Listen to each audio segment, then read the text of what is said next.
So like in that same vein, it's when you have your community, you have your network, you have your people around you. Talk a little bit about kind of like sharing the wealth, right? Because like you said, it's not so much trying to get people up here to hook you up, but like getting hookups from your peers, and also the same, you know, working it the same way. You hooking up your peers when you know someone, you know what I mean? I know a lot of people in the industry, when I hear, oh, someone's looking for this, someone's looking for that, I'm like, oh, I know someone. Let me put you guys in touch. Like, you know what I mean? So talk a little bit about that and like how that benefits and spreads the wealth. Yeah, it's important right now. Like we're in a moment, right, where all of these outlets want our stories because the white guy stories are lame. You know, they're all the same. Move back home and my wife got a job. It's like all the same story. It's so lame. And they're looking for us because we have what's interesting. We have shit to say. And so they're coming to us and looking. So I have like a lot, thankfully, because network is a little like wider and more stodgy than cable. But because I've worked in network, I know a lot of those writers who are looking for new stories. And so very often they'll text me or email me and be like, hey, look, my pilot just got picked up. I want it to be a Black lead.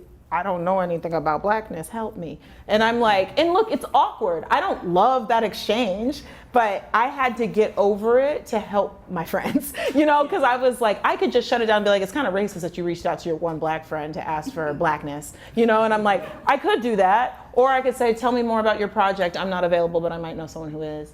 And it's like, I like that I've sort of become someone that white people feel comfortable asking. And it's like, I know people for sure who have been hired because I recommended them and I vouched for them. And I'm like, and I think this whole brunch group, we're all doing that for each other. I think it doesn't make sense at this point. This is a moment, but we don't want it to be a moment. We want it to be a movement. We want Blackness and all people of color to get to tell their stories. There are 500 channels. There's like a new show being like greenlit by Netflix every hour. It's like we should all be working. So it's sort of like at this point, it doesn't make sense to say like, oh, if you can't have me, I don't know what to do. You know, it's like, okay, I've taken meetings that I know I'm not available for just to hear the whole job so I can find someone that I know.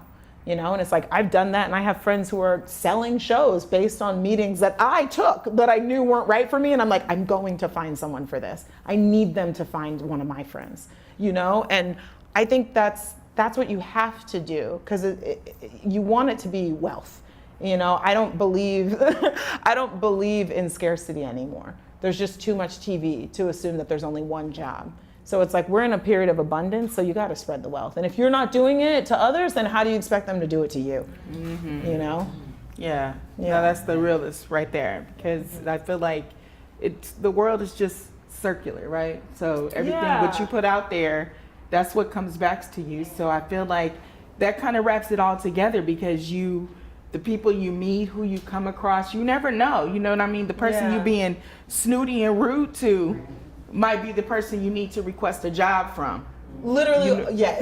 It's so weird. It's like when people are mean to assistants, I'm like, are you crazy? Right. They're going to be your boss in like 12 minutes. You just never know. Right. Yeah. So you have to kind of like, you have to keep it real and just like, you know, remember that everyone is in a different position, but at some point, we all have a goal, we all have a dream, we're all trying to get somewhere. And whether they make it to theirs before you, like you may need them, they may need you. So we just have to keep it peace, right? Yes, 100%. So one of the other things that I want to talk about is the stress that comes with being a creative. Yeah. Because it's there too, right? Yeah. Like there's pressure when you're a writer, if you have deadlines and, you know, trying to get this book deal or pitch this story or do that, like it can be very frustrating and overwhelming sometimes. So for you as a creative, what are some of the best ways you've found to kind of decompress and deal with that kind of stress and not let it derail you? Yeah, I love a candle. Literally, I like candles and I'm just like, let me wait until the aroma fills the home and then I'll get back to work. But I also think sleep does a lot. Like I think we trick ourselves into thinking like the harder we work and the less we sleep, the more productive we are, and that's not always true. It's like, yes, you're gonna have periods, like high periods where you just have to keep on going, but it's like for the most part, you're going to get a lot of clarity by taking a nap. I also think like sometimes you have to forgive yourself for like what I kind of call like unintentional days off. Like where you meant to work really hard on something and then you got sidetracked by emails, or you were researching and got down a research hole and then suddenly you're looking at Facebook and you're like an hour went by and like things have gotten away from you. And it's usually, to me, I'm like, that's probably because my mind needed to get off this work, you know? So I'm like, I try to forgive myself for that. And sometimes I have less success with it than others. Like sometimes I am kind of mad when I like waste a day. But I am kind of like, well, it must be because my mind needed that time away from this. So I'm going to assess, okay, why was I not super inclined to start writing? What was the reason? And assess that. But I think procrastination is part of being an artist. Like I think so much of what we do is built on like, oh, it's not due yet? Okay. You know, it's like, it's just true. And so like getting through that hurdle is like, yeah, that's part of it. But I think someone once told me that like writer's block she thinks is actually just lack of confidence. It's not, there's no real such thing as writer's block. It's really just like, are you able to tap into what you're doing or not? And if you're not, then it's because you're not feeling confident enough to push through. And I kind of believe that. And so I'm like, if I ever have a moment where I literally don't know how to proceed with a story, then A, I have to forgive myself for not being super productive, and then B, dissect why. It's like, what's the reason that I'm not able to get into this? It's like we all need ways for like self-care and help right now, especially like what's happening, you know, in the government. It's like things are real bleak. So sometimes your mind's just not going to work. Sometimes your mind's just not going to do the thing you want it to do. Yeah. So it's sort of like, okay, when those days come around, when I like accidentally started my day watching Kavanaugh, I'm like, okay, well, today is going to be an unproductive day, you know? And I'm like, so be it. And then dig back in tomorrow. Yeah. Yeah.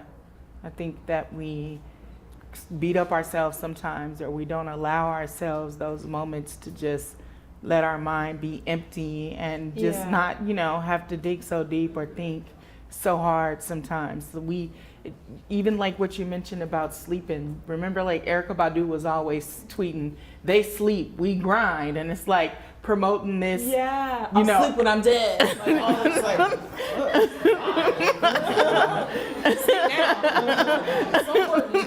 it really is like drink water, take your naps, because you guys are out here looking like 80-year-olds, you know what I mean? Because you like that hard living is like it catches up with you, and I think that it also can be an impediment to the creative process of just constantly trying to be, you know what I mean? There's a balance. Yeah, I think there's a podcast. I think it just got ended because BuzzFeed, I think they slashed a lot of their podcasts. But there's one by these two amazing women. I'm gonna forget their names, but one of them, her Twitter sign is Brokey McPoverty, which is Clayton. Yes, I love that podcast. I can't think of what it's called.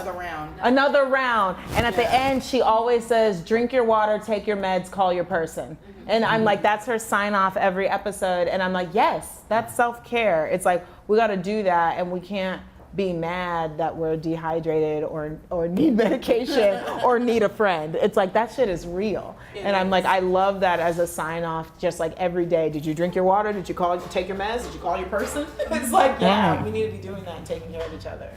Because then, like you mentioned, in addition to being creatives, we are Black. We're living in a time where we are basically under attack. Every day, and it's becoming more and more blatant, and that's a stressor too. So it's like you have to be able to deal with that too, and that takes a toll on your mind, and you have to allow yourself that too. It's true. It's true. I think that like it's hard. It feels sometimes like you're in like a boomerang effect, because in the entertainment industry, it's like, we want Black stories, but in the world, it's like, get rid of these Black people. And I'm like, what? How do you get both? So yeah, it can be emotionally stressful to feel both valued and unvalued at the same time.